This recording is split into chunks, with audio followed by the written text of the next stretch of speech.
Resgatar a raiz emocional da responsabilidade de cada um, colocar o coração e a alma naquilo que se faz, tendo a metodologia, a tecnologia e a métrica como ferramentas indispensáveis, e o lucro como consequência natural e não um fim em si mesmo. Esse é, se não o único, o caminho mais curto e eficiente para se atingir resultados e alcançar a sustentabilidade. E é um caminho tão óbvio. Mas não admira que exatamente o óbvio esteja tão obscurecido nos dias competitivos e individualistas de hoje. A miséria também é óbvia. Grita aos olhos. Preenche as calçadas das periferias e das avenidas mais sofisticadas do mundo, mas nem todos a enxergam.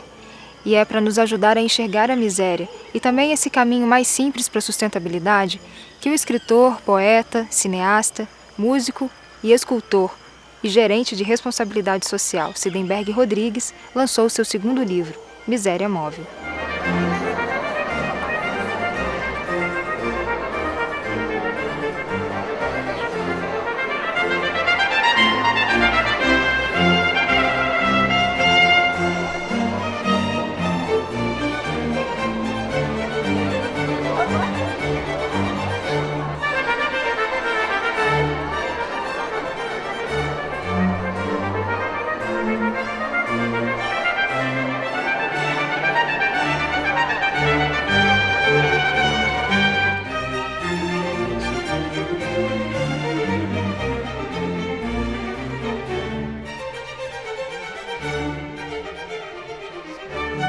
Olha, o Sidenberg é uma pessoa multitalentosa, porque Sidenberg escreve prosa e verso, ele tem livros de poesia lançado, Sidenberg é escultor, Sidenberg é cineasta, Sidenberg é do audiovisual, faz documentários, então o Sidenberg é múltiplo, é como se fosse um mosaico.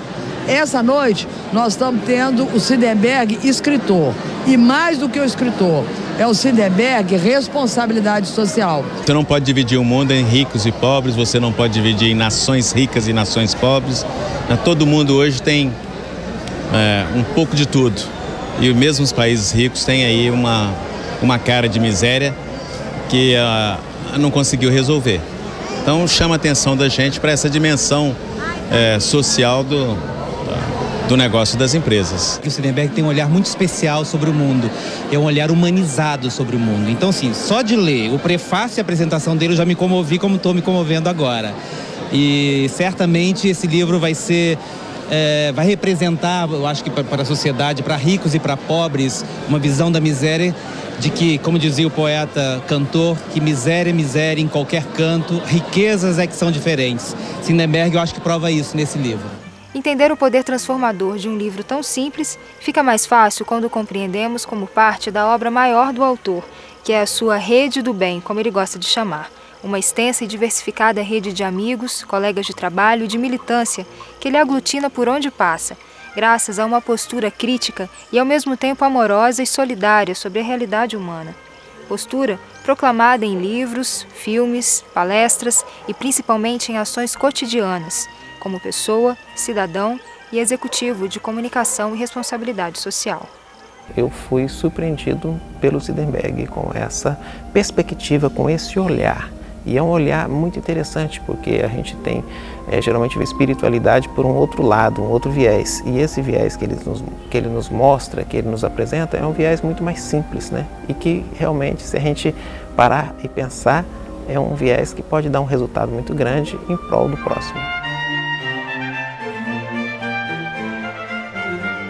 É importante que dentro de um contexto de gestão eficaz, dentro de processos de gestão, processos de produção, seja considerado ser humano integral, seja considerado essa vertente espiritual, essa dimensão espiritual de cada indivíduo. Eu acredito que isso vem agregar valor no resultado final, porque quando você pensa esse ser integral, com espírito e matéria, você vem trabalhar a questão da ética, a questão da transparência e a questão do pensar de resolução de conflitos juntos. Eu acredito que só vem agregar valor às empresas que têm como pensar que realmente são as pessoas que fazem acontecer a diferença.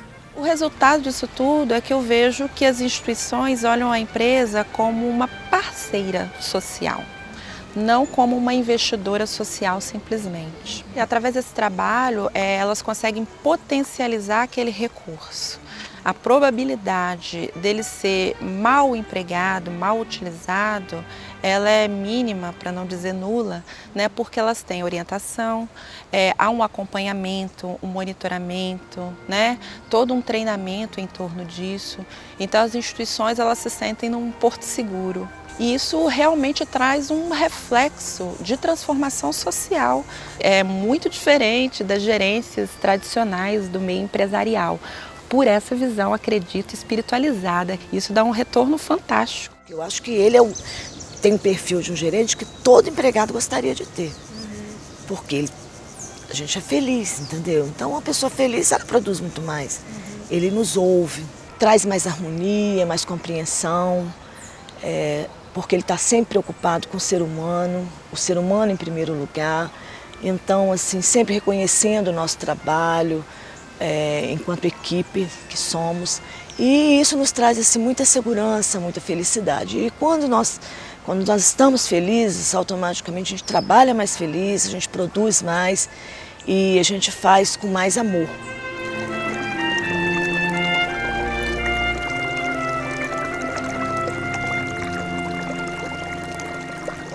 Os funcionários não são máquinas, são pessoas. E às vezes se cobra demais desse funcionário sem saber que ele intimamente está carregando um grande problema que precisa de uma ajuda, de um olhar, de paciência.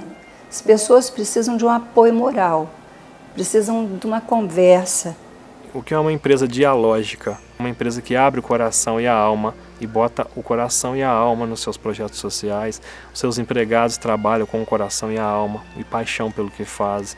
Consequentemente, a gente começa a perceber que o germe da felicidade ele vai sendo plantado e aí floresce todo um conjunto harmônico de desenvolvimento social, humano, espiritual e como se quiser olhar, levando a um conjunto equilibrado de desenvolvimento. Uma empresa dialógica é uma empresa com muitas interfaces, é uma empresa que ela tem muitos pontos a melhorar, mas absolutamente nada a esconder. É uma empresa que troca com o meio. E como uma célula, trocar com o meio significa estar perfeitamente ou organicamente integrado nesse meio, que vai levar ao aprendizado, ao ensino, à evolução conjunta do tecido social que se está inserido. Então uma empresa espiritualizada não é uma empresa de que vá à igreja, não é uma empresa que pratica rituais, nem é uma empresa santa, porque santidade não existe na espiritualidade. A espiritualidade é uma visão de um conjunto que flui organicamente, conjuntamente. Quando você é profissional, o executivo, ou dentro de uma área ministerial como a minha, por exemplo, nós temos que ter uma consciência bem nítida de transformar o mundo. Ele tem essa grande vantagem, o que ele transparece muito bem nesse livro que ele fez, foi exatamente isso. Ele trazer para a gente, ele aguçar na gente esse olhar mais sensível para esse mundo que está tão difícil, que precisa tanto da gente e que nós não damos, às vezes, a devida atenção para minorar, né, as mazelas sociais.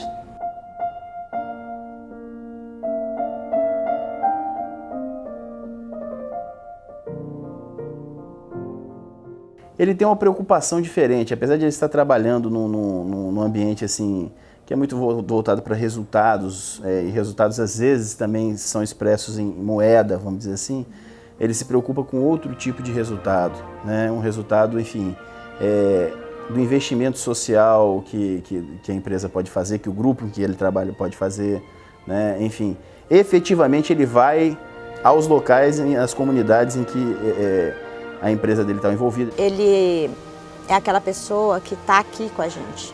Ele não é aquela pessoa que você tem que mandar um e-mail ou telefonar, deixar recado, não te retorna. Ele vem, ele acompanha, ele briga junto com você. Me criticavam muito. Eles não entendiam o carinho que eu tinha com o Cid, o respeito e a confiança. Eles não tem condições de você confiar na pessoa lá de dentro. Não, para com isso, você é muito ingênua. Você é ingênua demais. Conheceu e fala, olha, agora eu entendi o respeito que você tem por ele. É assim, com obras e ações, que Siedenberg prova que a verdade, o profissionalismo e o envolvimento emocional são os valores essenciais para viabilizar resultados profissionais relevantes e perenes. Resultados que, ao invés de concorrer, contribuem para a construção de uma sociedade mais justa e humana, e uma humanidade comprometida, acima de tudo, com o crescimento espiritual. Esse sim, condição essencial para que toda essa transformação ocorra.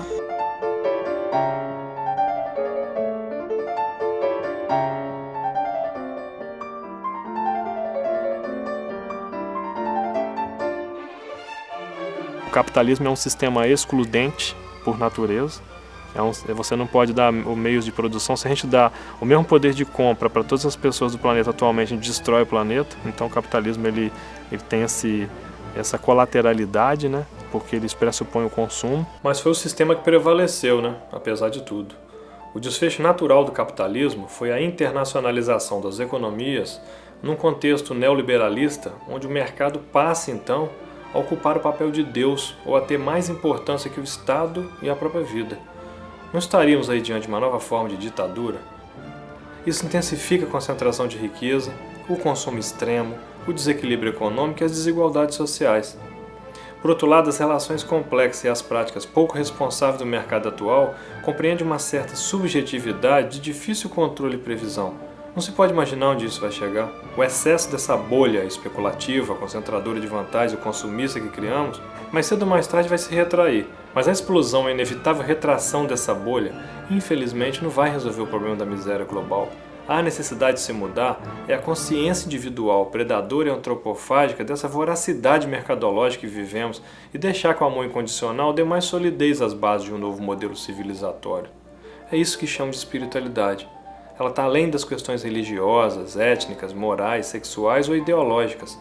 A falta dessa espiritualidade resulta em várias formas de exclusão e miséria. Um exemplo é a pobreza. Como eu tentei mostrar, ela está espalhada pelas calçadas, inclusive de países ricos. Mas não se vê muita preocupação com isso. As pessoas que estavam necessitadas pelas calçadas, por que deixamos de ver? A gente pode ter deixado de ver por ter tornado comum o sofrimento, a banalização que a gente fala, que se tornou uma coisa normal.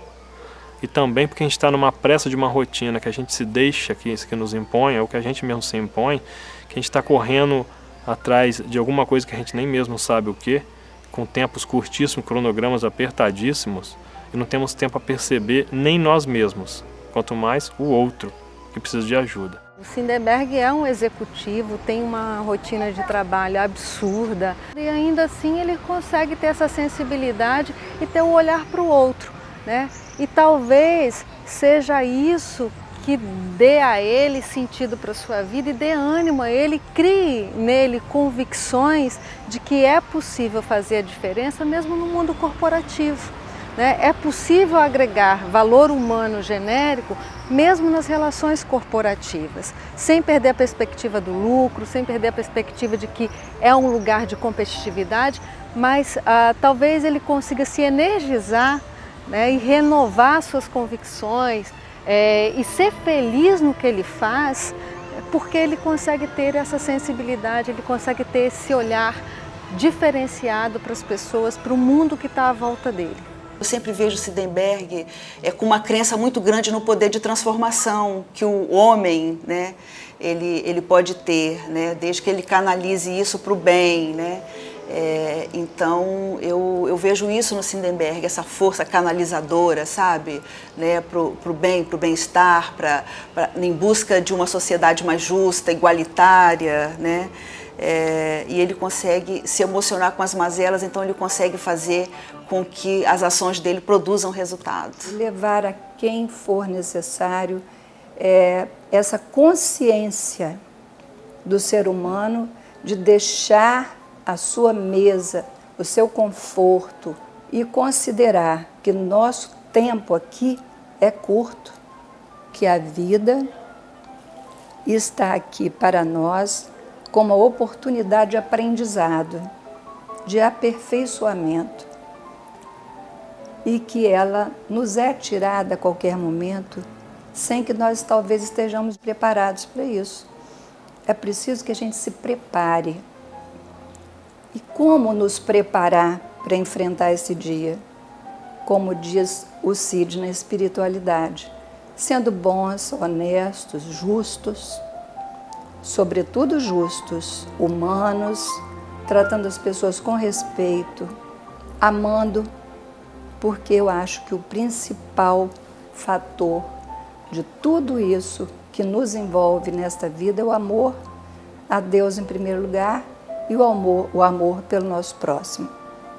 Então, esse livro que me moveu, né, o meu maior entusiasmo de fazê-lo foi dar uma oportunidade a nós mesmos de pararmos para olhar o que estamos fazendo com nós mesmos, o que estamos deixando de fazer pelo outro. Tornando as pessoas mais sensíveis, elas começam a se perceber como um conjunto que tem que estar interagindo bem consigo mesmo, ou seja, a pessoa tem que relacionar primeiro bem com ela, depois com o outro, depois com o meio. E a partir dessa percepção, elas começam a se dar conta de que há uma necessidade de se resgatar a raiz emocional da responsabilidade, que é a compaixão, para que elas percebam o mundo como um pensar coletivo e, consequentemente, ela se atribui aí uma corresponsabilidade para que isso aconteça.